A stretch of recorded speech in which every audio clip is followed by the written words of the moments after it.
Price the lord, hallelujah. പ്രിയ സഹോദരങ്ങളെ, നമ്മുടെ ചിറക്കൽ പള്ളിയിൽ ഇന്നലെ ധ്യാനം ആരംഭിച്ചു കേട്ടോ. ശരിക്കും നല്ലൊരു തീഷ്ണമതികളായിട്ടുള്ള ഒരു ഗ്രൂപ്പാണ്. ബഹുമാനോട് ജിൻഡോച്ചൻ അതിനുവേണ്ട എല്ലാ ക്രമീകരണങ്ങളും നടത്തിയിട്ടുണ്ട്.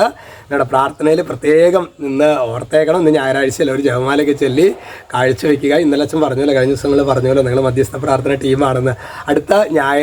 അടുത്ത തിങ്കളാഴ്ച നാളെയാണ് അവിടുത്തെ കുമ്പസാര ദിവസമൊക്കെ. നന്നായിട്ടൊരു കുമ്പസാരം, നല്ലൊരു കുമ്പസാരത്തിന് വേണ്ടി നമ്മൾ പ്രാർത്ഥിക്കുമ്പോൾ തന്നെ നന്നായി കുമ്പസാരിക്കാൻ വേണ്ട അഭിഷേകം നമ്മളിലേക്ക് പകരും. അതുകൊണ്ടാണ് ഇതൊക്കെ നിങ്ങളോട് പറയുന്നത് കേട്ടോ. ഇന്ന് നമ്മൾ ധ്യാനിക്കുന്നത് കൊരിന്ത്യർക്ക് എഴുതിയ 1-ാം ലേഖനം 11:6. അവിടെ നമ്മൾ ധ്യാനിക്കുന്ന ഒരു വിഷയം, അത് കഴിഞ്ഞ ദിവസങ്ങളിൽ ഒരു പെൺകുട്ടി അച്ഛനോട് ചോദിക്കുകയായിരുന്നു, അച്ഛാ നമ്മുടെ സഭയിലൊക്കെ പ്രത്യേകിച്ച് ദേവാലയത്തിലൊക്കെ വരുമ്പോൾ ശിരോവസ്ത്രം ധരിക്കുന്ന ഒരു പരമ്പരാഗതമായിട്ട് ധരിക്കാറുണ്ടല്ലോ. ശരിക്കും അതിന് ബിബ്ലിക്കലായിട്ട് എന്തെങ്കിലും കാര്യങ്ങളുണ്ടോ എന്ന് ചോദിച്ചു. അതിൻ്റെ ബിബ്ലിക്കലായിട്ടുള്ള വശമാണ് 1 കൊറിന്ത്യൻസ് 11:6, 15 വരെയുള്ള വാക്യങ്ങൾ. 6 തുടങ്ങി 15 വരെ എങ്ങനെയാണ്? 6-ാം വാക്യം ഇങ്ങനെയാണ്: സ്ത്രീ ശിരോവസ്ത്രം ഉപയോഗിക്കുന്നില്ലെങ്കിൽ മുടി മുറിച്ച് കളയട്ടെ. എന്നിട്ട് തുടർന്ന് വചനം പറയാണ്, ദൂതന്മാരെ ആദരിച്ച് വിധേയത്വത്തിൻ്റെ പ്രതീകമായ ശിരോവസ്ത്രം അവൾക്ക് ഉണ്ടായിരിക്കട്ടെ.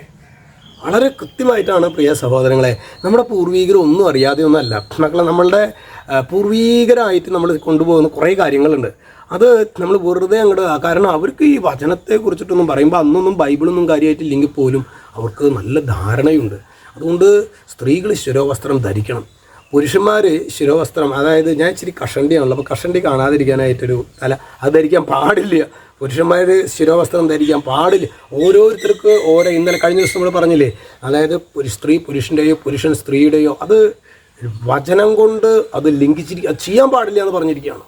കർശന നിർദ്ദേശമാണ് തിരുവചനത്തിൽ നമുക്ക് നൽകിയിട്ടുള്ളത്. അപ്പോൾ അതുകൊണ്ട് ഞാൻ മകളോട് പറഞ്ഞു, മോളെ അപ്പോൾ ഇതാണ് ബിബ്ലിക്കലായിട്ടുള്ളത്. ഞാനിനി എല്ലാ ദിവസവും ശിരോവസ്ത്രമൊക്കെ ധരിച്ച് ആ ഒരു ബോധ്യത്തോടു കൂടി വചനം ഞങ്ങളോട് പറഞ്ഞിട്ടുള്ളതാണ് അതനുസരിക്കാൻ.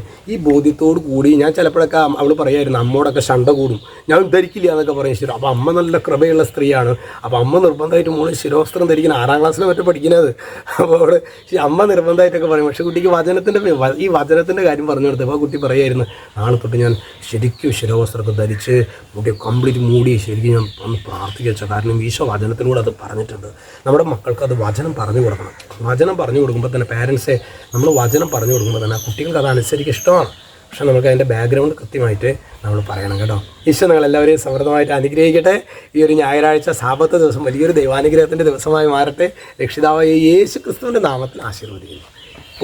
എപ്പോഴും എന്നേക്കും. ആമേൻ.